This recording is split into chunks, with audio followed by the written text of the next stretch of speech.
Hello friends and welcome as I continue my quest to bring you a bunch of amazing reviews of graphic novels for your middle school classroom. Some of you have reached out to me and asked me, Eric, can you review some books that have more boy protagonists in them so I can have those on my classroom shelf too?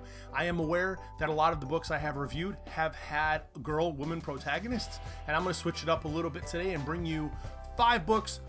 4 of them feature boy protagonists, so I'm excited to bring you those amazing graphic novel reviews today. Thanks for watching. I'm the comics teacher.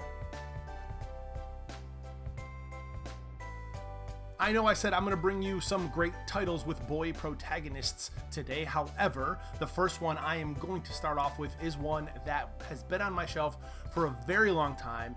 I never read it. I knew it was relatively middle school, and I wanted to pick it up and bring it to you. And I can't believe this book came out in 2012. It's been on my shelf for at least 5 years. I've heard about it multiple times. I don't know why I had never read it. And ladies and gentlemen, this one did not disappoint. This is Friends with Boys by Faith Erin Hicks. It is by First Second Books. I'm going to put that up right here for you. It is... I made a joke on Twitter about how a lot of graphic novels have this idea of somebody losing a parent and there's ghosts in there. And then a lot of the books I reviewed the past couple weeks have had somebody either losing a parent or parent leaving, and then there's ghosts or the supernatural in some way, shape, or form. This book has that too, okay? But this might be the OG since it's from 2012. We're looking at about 8 years ago, right? So this book basically follows our protagonist, Maggie. Now, this book is set in high school. But Maggie is just starting high school. So for like that eighth grade year where kids are a little nervous about being the new kid at a big school, this book is really good for that. I'm going to give you a warning. There are 3 swear words in this book, all right? We have 1 bitch, 2 assholes in this book. Now, it would be rated PG-13. There's no F-bombs. There's no... nudity or anything like that. It's just teenagers being teenagers. And I think in the context of the book, those swear words are actually well placed. I did not have a problem with them whatsoever, and I don't think you will either. Of course, read everything for yourself, but I wouldn't worry too much about it. So this girl, Maggie, who actually sees this ghost in her town, and there's a flashback where we know Maggie has seen this ghost for a while, but the ghost isn't a big deal in the book. Actually, it's quite brilliant storyline because I don't want to ruin anything, but the ghost isn't that major part of the book, and it allows for some really good conversation about what the ghost is and what the ghost means in the context of the story. It opens up for some really good conversations. So this girl's going into high school, and she has 3 older brothers who are in high school, and her mom has abandoned them. So the mom has left she's not in the book at all. I mean, couple flashbacks, but she's kind of not in the present day in the book. So this girl, Maggie, her 3 brothers and her dad live together, and she's starting high school with her older brothers.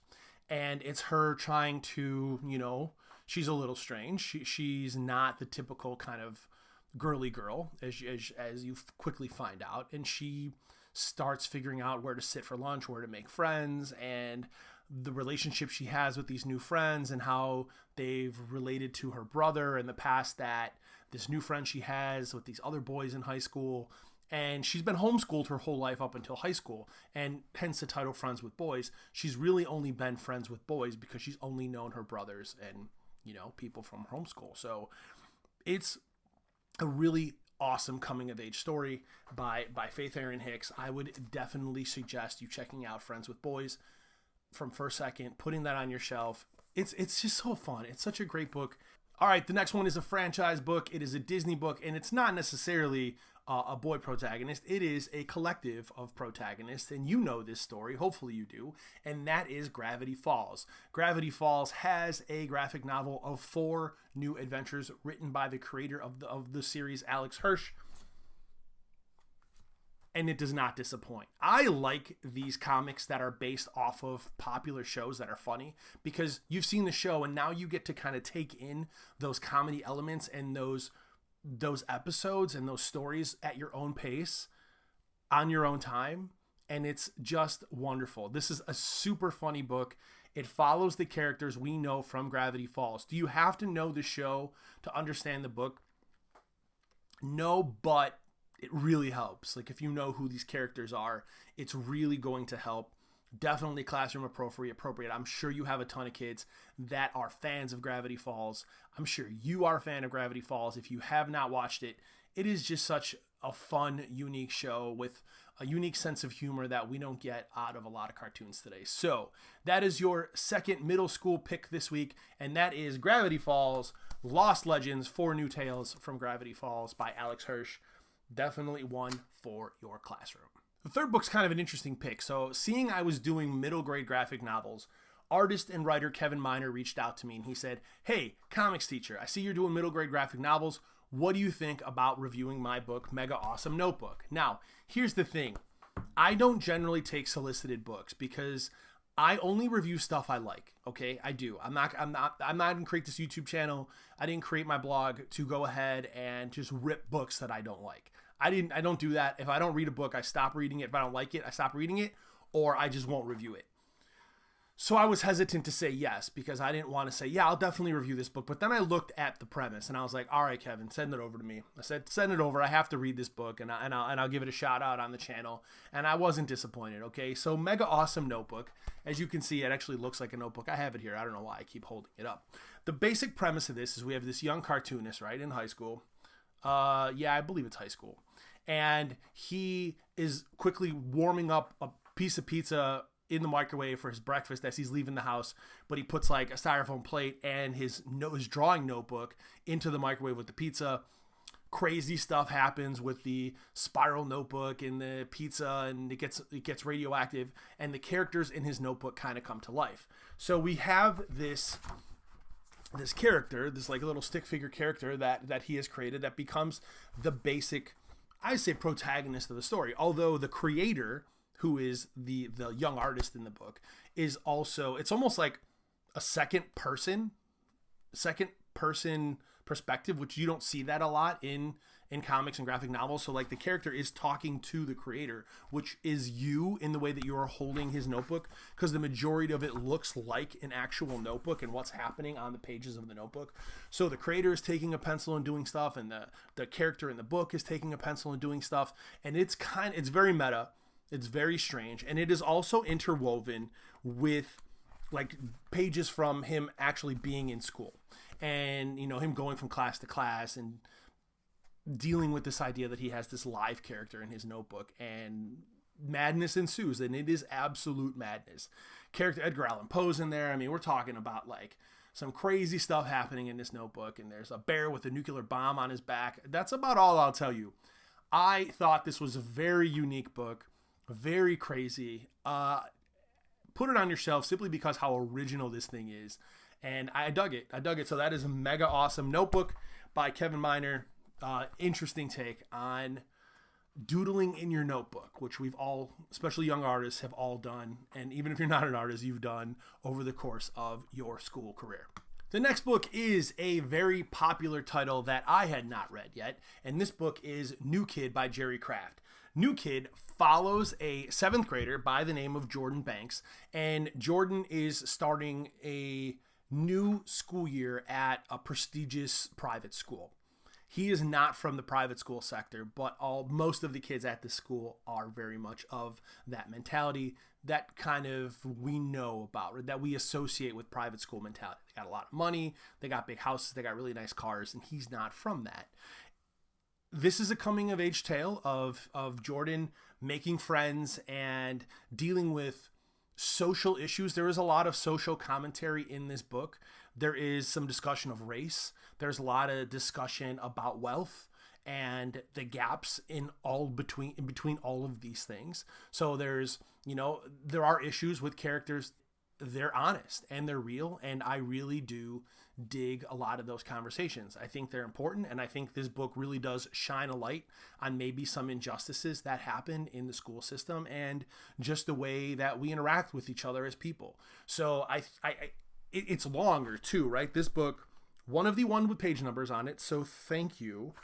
This one is Harper Publishing. About 250 pages worth of graphic novel, and it's a bigger one too. So the panels and everything are nice and big, very colorful, very nice for the middle school classroom. I don't remember there being any swear words or anything in it. Like this book is meant to be in that middle school classroom. read it and have conversations with your kids about this one. Also, I think of this week, this one probably lends itself best to the class set of the 5 that I'm reviewing this week, but it does have a pretty strong cast of, while there are a couple girl characters in the book, the primary cast of characters are boys. So you have that, that juxtaposition. A lot of the other, you talk about friends with boys too, though. There are a lot of boys in that book as well, because she's only been friends with boys her whole life, and it is partially dominated by her older brothers as well. So New Kid by Jerry Craft is definitely one of those really neat, powerful books that has a lot to say, that definitely deserves a spot on your classroom shelf. The last one is one of my favorite comics and films of all time, and that is Oni Press's banger, Scott Pilgrim, written by Brian Lee O'Malley. If you are a fan of comics, if you are a fan of anything cool, you are a fan of Scott Pilgrim, one of the coolest movies I've ever seen, PG-13 films I've ever seen. And this book I would also rank in like 12, 13 years old, right? This one is not for the 6th graders, 7th, 8th graders for this one. If you don't know the story about Scott Pilgrim, it is set in Canada, Toronto to be more precise. And Scott Pilgrim basically falls in love with this girl named Ramona Flowers, who has 7 evil exes. And Scott Pilgrim has to battle all of her 7 evil exes in order to end up being with her. It is a series. It is a graphic novel series that came out. This wasn't in single issues, right? It came out in graphic novels.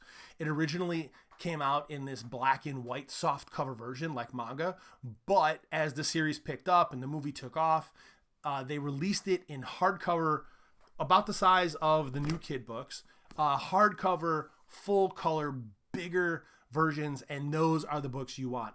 The last school I taught at, I actually had a class set of Scott Pilgrim Volume 1 that I used because it is just so fun and unique, and it circles around music and friendship and being a young poor person. And while most of the characters in this book are in their early 20s, a lot of the stuff that happens to them is just like they are in middle school or high school, because they are just that broke early 20s living together. I mean, Scott lives with his roommate Wallace, and they share like a studio apartment, and madness ensues, as I like to say. I love this book.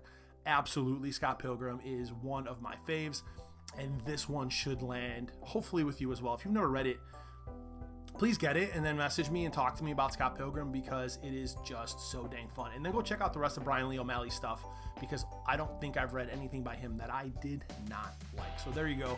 The last one you have here is Scott Pilgrim, and that is by Brian Lee O'Malley, brought to you by the wonderful people at Oni Press. And there is a collectible card game, Scott Pilgrim vs. the World card game as well, that you can pick up. It's a deck building game. I'm going to shut up because I've talked too long. But I appreciate you watching, ladies and gentlemen. Come back next week, next Wednesday, for 5 more. I got a few more weeks of these middle grade classroom books coming your way. I think I'm going to try to do DC Comics next week.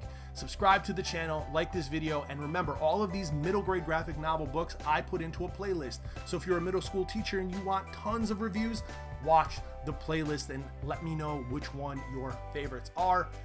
I'm a comics teacher. Have a great day.